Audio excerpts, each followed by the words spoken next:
On se rappelle, en 2022, l'espace CEDEAO a connu des inondations qui ont entraîné des dégâts considérables sur les populations, les biens et même des terres agricoles. Une situation qui a touché plusieurs communautés de la sous-région. Les efforts des gouvernements pour faire face à ce fléau se révèlent insuffisants et il va falloir agir. Conformément à son mandat de gestion des risques humanitaires, la Direction des affaires sociales et humanitaires de la Commission de la CEDEAO a initié à Lomé un atelier régional sur l'identification des priorités dans l'écart entre les secours d'urgence et le relèvement durable après les inondations et les catastrophes. Nous avons été mandatés à Lomé pour discuter des questions relatives aux catastrophes naturelles, la solidarité autour de la question pour l'année 2022. Le second palier de notre rencontre concerne principalement la recherche des solutions aux risques et à la vulnérabilité des populations face aux problèmes de la sécurité alimentaire. Nous allons discuter des gaps et les priorités que peuvent apporter la CEDEAO. La commission de la CEDEAO réalise que les partenaires ont fait une partie, mais nos autorités reconnaissent qu'ils ont contribué.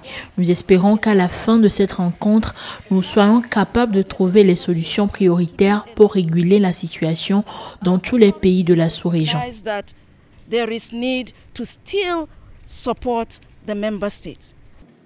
Cette rencontre reste avant tout un atelier de partage d'expériences et d'analyse des gaps à combler pour un relèvement complet afin de soulager les populations victimes des inondations. Pour ce faire, il est important de se pencher sur le contenu des rapports d'évaluation.